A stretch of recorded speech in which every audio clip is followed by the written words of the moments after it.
जय सिया राम।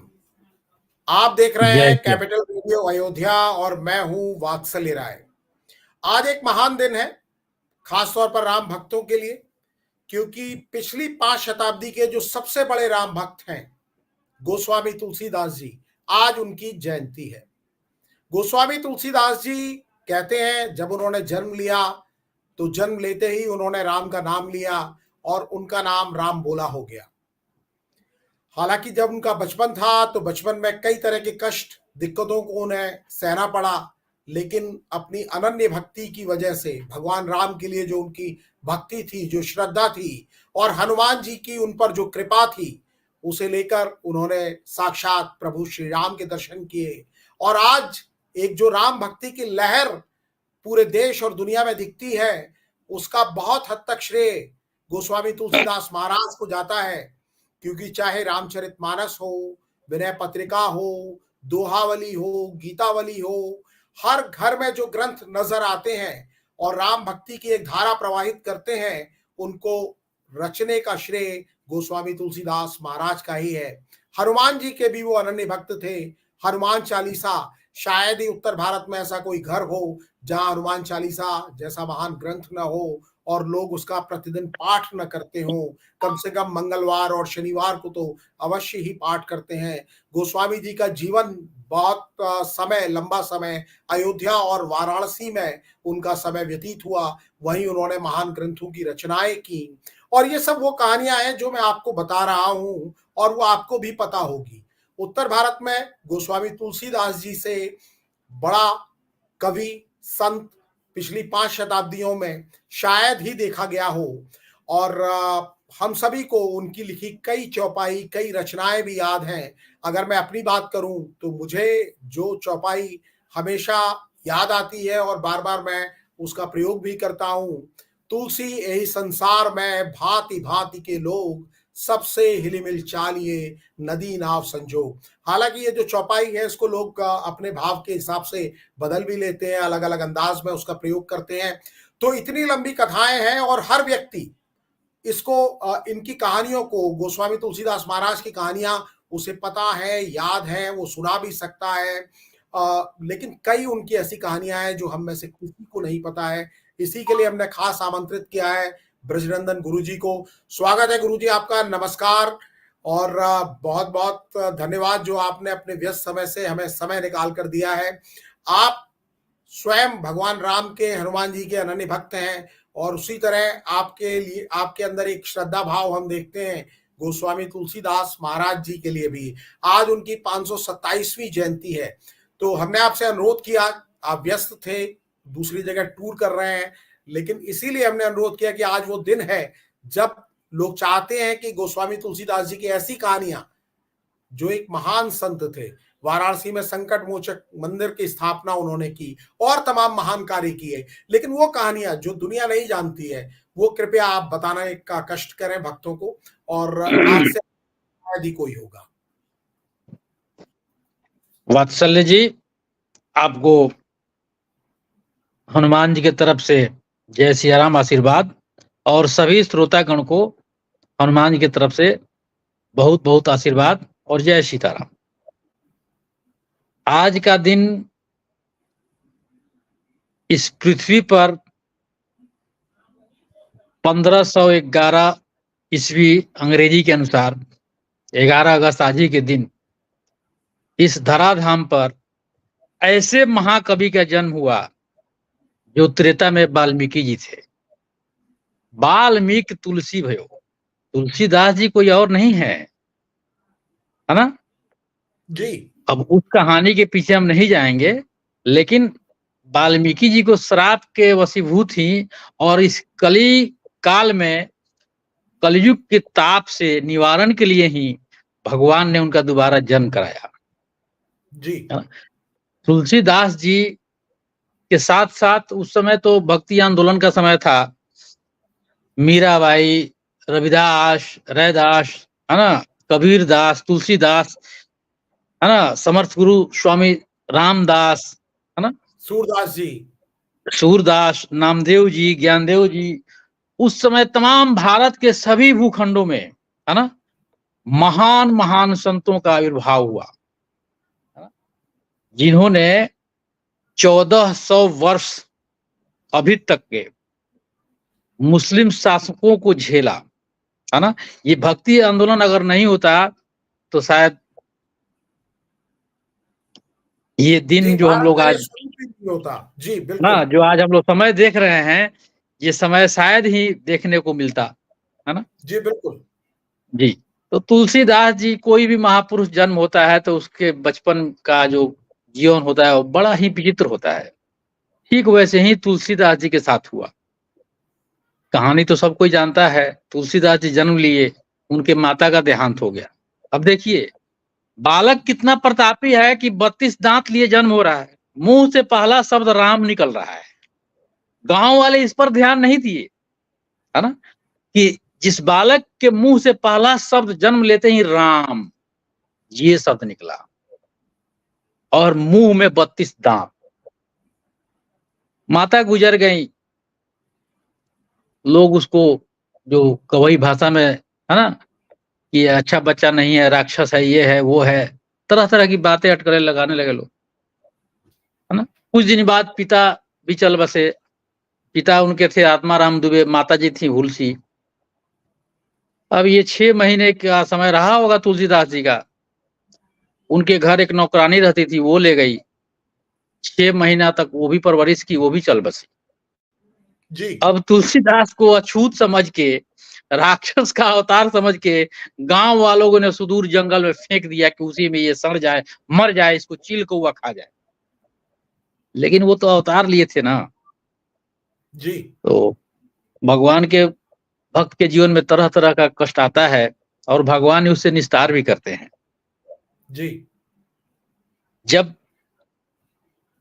1 साल का नन्हा सा बालक जंगल में रो रहा था, तो ऊपर शिव जी पार्वती जी चर्चा आपस में कर रहे थे।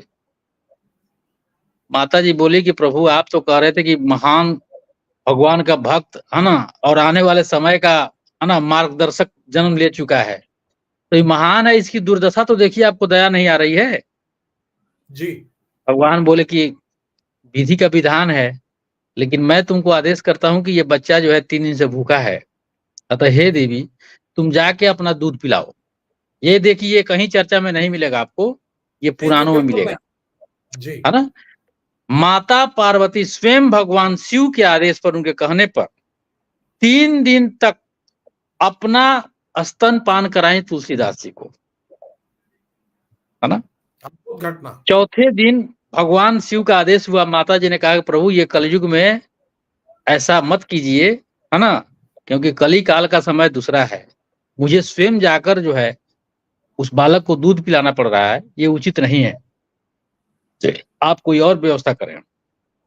भगवान भोलेनाथ इस बात को मान लिए, और उसी जंगल में थोड़ी दूर पे हट के एक सिद्ध महात्मा रहते थे, जिनका नाम था नरहरिया दास, जो तुलसीदास जी के गुरु हुए, है ना। जी नरहरिया दास का काम था केवल राम वाल्मीकि जी द्वारा रामायण का पढ़ना, है ना, उसी का अध्ययन करना, स्वाध्याय, उसी में सत्संग करना, उसी में डूबे रहना।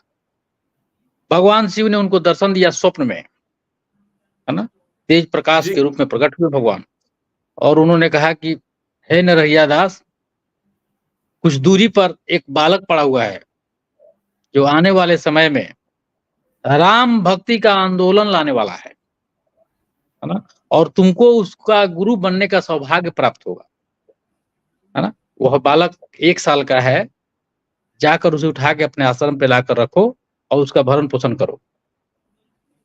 अचानक यह बात कहकर भगवान अंतर्ध्यान हो गए। नरहरिया दास जगे, सुबह हो गई थी, बालक को खोजते खोज के उसकी आवाज तक पहुंचे वहां पर, और नरहरिया दास ने ही लाकर उस बालक को अपने पास रहकर, है ना, पूरा रामायण का कथा सुनाते थे बचपन से ही, है ना। जी लेकिन जी संजोग देखिए कि जब तुलसीदास जी कुछ बड़े हुए तो नरहरिया स्वामी भी चल बसे। अब तुलसीदास जी हाँ कहाँ हाँ खाएं, क्या करें, क्या पिए, अनपढ़ थे। चले गए अयोध्या। बहुत जगह लोगों को ये लगता है कि तुलसीदास जी का जन्म यहाँ हुआ, वहां हुआ। गलत बात है। तुलसीदास जी का जन्म अयोध्या से 80 किलोमीटर दूर राजापुर मठिया घाघरा और सरजू के तट पे है। ऐसा घाघरा और सरजू के संगम के पास हुआ। आज से 10-15 साल पहले जी हम जी 15 साल पहले वहां गए थे, है ना। उस जगह को भी हमने देखा जहाँ तुलसीदास जी का जन्म हुआ था। वहां पर सब लोग बैठा हुआ था, हम लोग बैठे भी वहां पे, है ना। लेकिन जी गुरुजी, इस बीच तुलसीदास में जी, मैं आपको टोक रहा हूँ। एक जानकारी मैं चाहता हूँ, जब आप वहां गए थे आपने हमारे साथ वो शेयर भी किया था प्रसंग कि गांव में अब हाँ भी वही भाव है। बाकी दुनिया के लिए वो पूज्य संत हैं, लेकिन गांव हाँ वाले अब हाँ, भी दिल से अभी भी तुलसीदास जी उनको को जो कई है, हाँ पीढ़ियां बीत अभी चुकी भी हैं जी। अब अभी भी, अब तो मुरारी बापू बहुत सारे संत महात्मा जाकर घर घर घूम के उस गांव में तुलसीदास जी के बारे में बताया, समझाया। तो अब कुछ समझदार हो गए हैं, लेकिन अभी भी उनको कलंकी मानते हैं कुछ, है ना, कि ये कलंकित है। हम तो जिस समय गए थे, वो तुलसीदास जी का मंदिर था और मूर्ति का नाक टूटा हुआ, कान टूटा हुआ, कहीं माथा टूटा हुआ। ये हमने साधु बाबा से पूछा, बाबा ये क्या है? तो रोने जी लगे, बोले कि मैं भी इसी गांव में आया था कि चलो तुलसीदास जी के जन्मस्थली को घूम के आते हैं। तो देखिए इस मूर्ति को ऐसे पटक के लोग रखा था, है ना। जी जैसा वो बात बोले हम तो ऐसा बात नहीं बोल सकते हैं, है ना। जी तो जी बाबा जी ने उस मूर्ति को उठाकर दूर दूर से चंदा कलेक्ट करके उस मूर्ति का फिर से स्थापना करके बोले कि हम अब यहीं पे बस गए हैं, है ना। अब तुलसीदास जी की सेवा हमको करनी है। जी हमें भी बड़ा सुन के अच्छा लगा। तो वही नरहरिया दास जी जब चल बसे तो वहां से प्रयाण कर गए, तो वहां से तुलसीदास जी सीधे हनुमानगढ़ी चले आए अयोध्या। जी और सुनिए 15 साल के हो गए थे, उनको खाने के लाने थे। तो हनुमानगढ़ी गए होंगे तो जो सीढ़ी पे देखे हैं ना भिक्षुओं जी को बैठे हुए, जी तुलसीदास जी उसी पंक्ति में बैठते थे। भिक्षुओं की पंक्ति में बैठते थे। हाँ, इतना महान आदमी, अवतारिक पुरुष, देखिए। और जो मिल जाता था उसी में अपना मिल बांट के खाते थे। तो अयोध्या में नैमिषारण्य में चित्रकूट में 2 समय बहुत भारी मेला लगता है। अब तो कुछ सब लोग शहरी हो गए हैं, सभी ग्रामीण वहां पे आते हैं अमावस और पूर्णिमा को। जी अक्सर लोकल लोग मंदिर जाते हैं चित्रकूट में, नैमिषारण्य में और ये अयोध्या में। जी तो उस समय भीड़ बढ़ जाती थी, तो भिक्षुओं का अपना अपना जगह होता था। तुलसीदास जी को धक्का देकर वो सब हटा दिया, है ना। अच्छा कोई जी कोई चना फेंकता था, उसी में से चना चुनकर तुलसीदास जी खाते थे।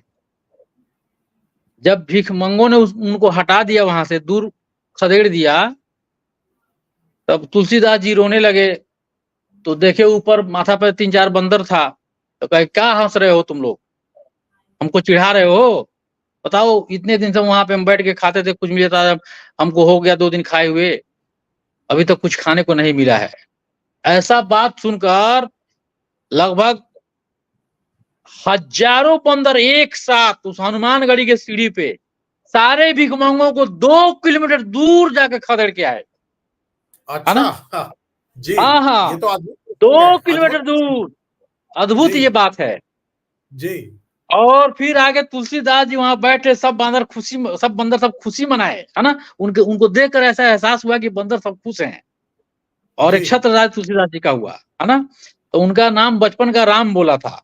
वहीं पे एक महात्मा जी मिल गए, देखे कि इतना अच्छा मैंने सुडौल शरीर है ये लड़का, और यहाँ बैठे हुए रहता है, चलो इसको आश्रम ले चलते हैं। उस बाबा का नाम हमें याद नहीं आ रहा है ना। जी वो अयोध्या के ही थे। तो उनको पकड़ कर ले गए, और वो भी रामचरितमानस और पढ़ने लिखने का। 15 वर्ष की आयु में तुलसीदास जी ने ये स्लेट पेंसिल जो पार्टी हम लोग कहते हैं ना, भट्ठा, वो जी पकड़ा जी था जी जी 15 साल की उम्र में।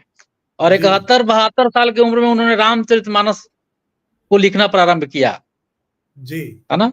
सोचिए, जब आदमी जी ब्रह्मचर्य पर चला जाता है जी और 125 साल जिंदा रहे, यानी कि जी कलयुग को चैलेंज किया था उन्होंने।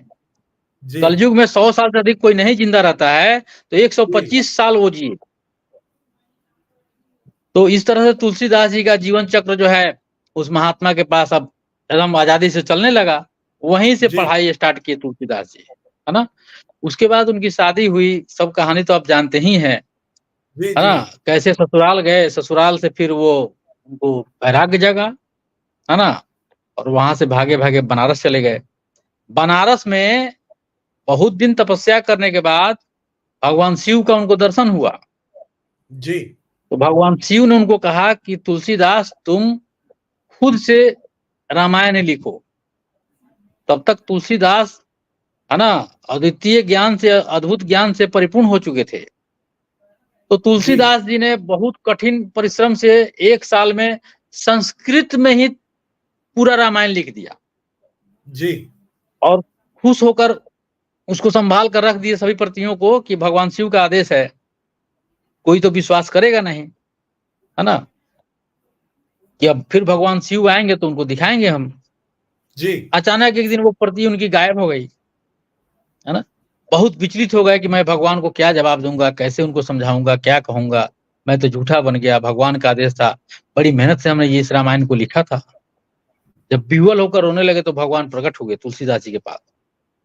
बोले कि है तुलसी, रो मत, मैंने उस लिपि को गंगा जी में प्रवाहित कर दिया है। अरे प्रभु, इतना मेहनत से हमने लिखा था, तो हम तुमको रामायण को संस्कृत में लिखने के लिए नहीं कहा था मैंने, है ना। जी संस्कृत जी में तो पहले से ही पढ़ा हुआ है वाल्मीकि रामायण, तुमको जी अपने भाषा में लिखना है ना, अपनी भाषा में, यानी कि अवधी भाषा में तुमको रामचरितमानस लिखना है, राम जी का केवल चरित्र लिखना है। हे तुलसी, ये बोले कि प्रभु हमको अपने भाषा, देखिए हम लोग अब बिहार से हैं तो भोजपुरी बोल लेते हैं बड़ी आसानी से, लेकिन अगर जी भोजपुरी में लिखना हो तो बड़ी कठिनाई होने लगती है ना। जी कहना आसान जी है भोजपुरी, लेकिन लिखना आसान नहीं है। जी उसी तरह से अवधी बोल लेना आसान था, अवधी में लिखना आसान नहीं था। तो जी वहीं शिव जी ने वरदान दिया कि हम रात में, हम और पार्वती जी को हम कथा सुनाएंगे, और हे तुलसी, कल दिन तक वो तुमको कथा याद रहेगा, अतः दिन भर में लिख लेना, है ना, जी नहीं तो फिर परसों वो शब्द तुम्हारे मेमोरी से निकल जाएंगे। इसीलिए प्रतिदिन, तुलसीदास जी ने कहाँ लिखा, कहा है कि मैं ये अपने मन से लिख रहा हूँ, तो सीधा जी उन्होंने कहा है कि सती और शिव का संवाद मैं लिख रहा हूँ, शिव जी जो बोल रहे हैं वही मैं लिख रहा हूँ। जी तो उसी को शिव जी का आदेश पाकर ही तुलसीदास जी ने इसको लिखा। तो रामचरितमानस को 5वां वेद भी कहा जाता है, गीता जी को भी, है ना, 5वां वेद है। और पूरे विश्व में ऐसा ग्रंथ नहीं हुआ है। बड़े बड़े कवि दिनकर जी ने 2.5 साल तक उस पे केवल कहीं से आलोचना निकालने के लिए उस पर रिसर्च किया, लेकिन अंत में कलम रख के प्रणाम करके वो भी उठ गए, जी क्योंकि वो स्वमेव लिखा हुआ है नहीं, है ना। और दूसरी बात यह है कि अगर साधारण रामचरितमानस लिखा हुआ होता, अपने मन से लिखा हुआ होता, तो उसकी प्रसिद्धि इतनी नहीं होती, है ना। इसका भी बहुत सारा विरोध हुआ लिखने के बाद। रामचरितमानस, बनारस के विद्वानों और पंडितों को तुलसीदास जी से जलन होने लगी, क्योंकि ये बोलते थे कि हमने नहीं लिखा है, हमको शिव पार्वती जो आदेश देते थे, जो कहते थे, वही कथा हम लिख रहे हैं। तो जी पंडितों को लगता है बड़ा आया शिव पार्वती को देखने वाला ये है, क्योंकि काशी तो शुरू से विद्वानों का गढ़ रहा है, जी शुरू से, है ना। जी अब वहां पे जो काशी नरेश के जो नजदीक रहते थे, उनको जलन होने लगी, ये भाई तो लिखा तो बहुत अच्छा है, हर कोई इसको पढ़ ले रहा है, समझ ले रहा है ना। और एक ही छंद में पूरे रामचरितमानस को लिखे हैं तुलसीदास जी, जी एक ही छंद में। जी तो इस पे चर्चा होते होते तुलसीदास जी के पास यह बात पहुंचा कि भाई तुलसी, तुम ये झूठ क्यों पसारते हो कि शिव पार्वती ने तुमको ये कथा सुनाया है, उसी को तुम लिखे हो, है ना, फंस जाओगे कभी राजा के एथी में। तुलसीदास जी बोले कि मैं झूठ नहीं बोलता हूँ। यह बात जी धीरे धीरे राजा के पास पहुंची, और विद्वानों ने कहा कि अगर तुमको भगवान ने दिया है आदेश लिखने का, तो भगवान तुमको सहायता करेंगे, है ना, चलो इसको अब चैलेंज करो तुम। राजा के यहाँ पेश हुए तुलसीदास जी। राजा ने पूछा क्या यह बात सत्य है? तुलसीदास जी ने कहा कि जी हजूर, बिल्कुल सत्य है, हम अपने मन से रामचरितमानस का रचना नहीं किए हैं, भगवान शिव के आदेश पर हमने किया है, तो इसका प्रमाण दे सकते हो? तो तुलसीदास जी अब कहे कि मैं इसका क्या प्रमाण दूं, ये तो विश्वास की बात है, आप यकीन करें इस बात पर। तो नहीं, हम यकीन नहीं करेंगे, चलो भगवान शिव के मंदिर में। तो वहीं विश्वनाथ जी के मंदिर में काशी नरेश कुछ मंत्रियों को बैठा दिया और विद्वानों को, और कहे कि जी अगर तुम्हारा यह लेख और यह रचना जो है सच में शिव जी ने कहा है लिखने के लिए, तो आकर अपना वो सबूत दें, प्रमाण दें। जी तो 18 पुराण, चारों वेद, सबसे नीचे रामचरितमानस रखा गया। जी जब सुबह का जब समय हुआ 4 बजा, तो सभी जो तुलसीदास जी के विरोधी थे मुस्कुराने लगे कि अब तुलसी का कल्याण निश्चित है, अब देखो क्या होता है तुलसीदास जी के साथ, है ना। तुलसीदास जी बेचारे निर्भीक थे कि प्रभु ये तो हम आपके कहने पर लिखे हैं, अब सही में सुबह होने जा रहा है, ऐसा ना हो कि हमारी एक तुलसीदास की प्रतिष्ठा क्या है, वाणी क्या है ना। लेकिन प्रभु कल से लोग आप पे भरोसा करना छोड़ देंगे। जी हे प्रभु, आपसे लोगों का भरोसा उठ जाएगा, मेरी लाज रहे ना रहे, आप अपनी लाज स्वयं बचाइए, कहकर जी विह्वल होकर रोने लगे। जैसे ही रोना शुरू किए, विश्वनाथ जी के मंदिर में इतना तेज प्रकाश हुआ, इतना तेज प्रकाश हुआ कि लगा कि चारों तरफ रोशनी फैल गया। जी किसी की आंखें टिकी नहीं उस पे, सब कोई आंख ढक ली। आंख ढकने के बाद लगा कि आंख को छेद के वो प्रकाश वो तेज अंदर चला जाएगा। और आकाशवाणी हुई, यह तुलसी निश्चिंत रहो, मैंने ही यह बोला था तुमको, यह काव्य, इस काव्य का रचना करो, क्योंकि आने वाले समय में इसी से कलयुग के ताप से लोगों का कल्याण होगा, है ना। जी और हे तुलसी, तुम्हारे द्वारा रचित जो भी काव्य है ना, वो सभी वेद तुल्य मंत्रों के समान हो जाएंगे।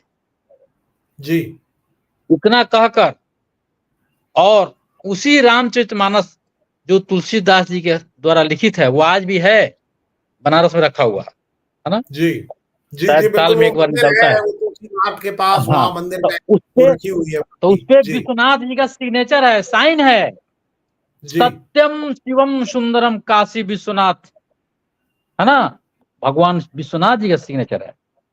अब तो ये बात चारों तरफ देखिए, भक्त को जब प्रतिष्ठा देना होता है तो भगवान ऐसे ही करते हैं। जी बहुत सारे भक्तों के साथ ऐसा ही हुआ है। जी अब जो प्रसिद्धि तुलसीदास जी को उस मेहनत से नहीं मिलती, अब रातों रात पूरे भारत में डंका बज गया, जी और जो विरोधी थे सब तुलसीदास जी के चरण पकड़ने लगे। तुलसीदास, हमसे गलती हो, हमको क्षमा करो, हमको क्षमा करो। तुलसीदास जी पर कोई प्रभाव, भक्त का मान क्या, मर्यादा क्या, भक्त की खुशी क्या है, राजी है उसी में जिसमें तेरी रजा है ना। जो असल भक्त है वो भगवान के खुशी के लिए जीता है, अपने खुशी के लिए नहीं। सोचता है कि प्रभु आप जिसमें खुश हो हम उसी में हम खुश हैं। यही तो भक्ति है। जी जी जी अब यहीं से तुलसीदास जी का जीवन जो है दूसरे रूप में तैयार हुआ, है ना। जी जी तो और गुरुजी, आप व्यस्त भी हैं, आपका काफी समय आपने लिया, लेकिन जैसा आपने खुद ही बताया, आखिर में मैं थोड़ा संक्षेप में आपसे जानना चाहूंगा। आपने कहा कि रामचरितमानस से जो ग्रंथ लिखा गया है, कलयुग में उसी से कल्याण होना है। तो जो लोग आपको देख रहे हैं आज इस गोस्वामी तुलसीदास जी की जयंती के महान अवसर पर, उन्हें भी कुछ ऐसे मंत्र बता दीजिए जैसे उनका भी कल्याण हो। गुरुजी, आपने बहुत लोगों का कल्याण किया है, कुछ संक्षेप में आसानी से, लोग जिसको पाठ तो बहुत से लोग करते हैं, लेकिन कैसे करें, क्या करें, किन मंत्रों को पढ़ें, किन चौपाइयों को पढ़ें, क्योंकि आपने खुद ही बताया वेद मंत्र की तरह है। अब देखिए, हमने नहीं बताया, ये प्रमाणित है। जी जी जी देखिए, मीराबाई भी बहुत सारे रचनाओं को लिखी हैं, जी सूरदास जी ने भी लिखा है, कबीर जी दास जी ने भी लिखा है, जी जितने भी बड़े बड़े सिद्ध महात्मा संत कवि हुए सबों ने लिखा है। लेकिन जी आप बताएं, क्या किसी मंदिर में, क्या किसी घर में जिस तरह से तुलसीदास जी द्वारा रचित रामचरितमानस, सुंदरकांड, हनुमान चालीसा, हनुमान अष्टक, बजरंग बाण इत्यादि चीजों का जो पाठ होता है और किसी का होता है? जी नहीं, हाँ, कभी नहीं सुना होता है है। आपने? भले जी वो माइक में बजेगा, सुनने में अच्छा लगेगा, लेकिन मंत्र के जगह उपासना करते हुए आपने देखा होगा कि तुलसीदास द्वारा रचित चीजों का ही हो रहा है। जी क्यों? लोग भी नहीं जानते हैं। अरे जब ईश्वर ने वरदान दे दिया, कह दिया, तो सूक्ष्म रूप में सबके मन मानस पटल पे वो चीज छा जाता है। लोगों को खुद समझ में नहीं आता है क्यों करते हैं, है ना। और उससे सिद्धि भी मिलती है। क्या मीराबाई कमजोर थी? क्या सूरदास जी कमजोर थे? सबों को भगवान का, अरे उस समय तो मीराबाई सशरीर गई हैं भगवान के पास, सशरीर। कलयुग में दो ही आदमी क्या है अभी वर्तमान में, 500-550 वर्ष पहले, एक चैतन्य महाप्रभु, दूसरा मीराबाई, और तीसरे कबीर दास, जी है ना। बाकी लोगों की समाधि दी गई, चाहे उनको जलाया गया, लेकिन ये लोग सशरीर गए।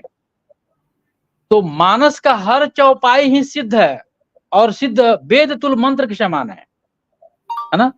लेकिन फिर भी मैं एक दो चौपाई आपको बता देता हूं। जी जी, भक्तों के कल्याण के लिए गुरु जी हाँ। बताइए। सकल विघ्न व्यापही नहीं ते ही, राम सुकृपा बिलो कहीं जे, है ना। इस मंत्र से सभी तरह के विघ्नों का विनाश होता है। अब इसको सिद्ध करने के लिए हमने आपको बताया भी है ना। जी जी तो उसमें जी समय जी लगेगा। और भी है, जी हनुमान जी को प्रसन्न करना है तो किसी संस्कृत के मंत्र की आवश्यकता नहीं है। सुमिरी पवन सुत पावन नामू, अपने बस करी राखे रामू। अपतु अजामिलु गजु गनिकाऊ, भय मुकुत हरि नाम प्रभाऊ। भाए कुभाए अनक आलस हूँ, नामु जपत मंगल दिसि दसहूँ। कहो कहाँ लगी नाम बड़ाई, रामु न सकहि नाम गुण गाई। ये सब मानस के चौपाई है। अद्भुत इसको अद्भुत गुरु जी, आपका कंठ तो सरस्वती विराजमान है साक्षात। भक्तों पर आपने बड़ी कृपा की, जो आपने ये गा के सुनाया। मैं तो आपसे प्रार्थना करने ही वाला था। अद्भुत। कुछ और अगर आप सुना सकें तो ये बहुत ही अच्छा रहेगा, भक्तों पर बड़ी कृपा होगी। अब इसके अगले अंश में मंगलवार नहीं, को अगले अंश में, लेकिन कुछ दिया। एक और बता दीजिए गुरु जी, चलते चलते।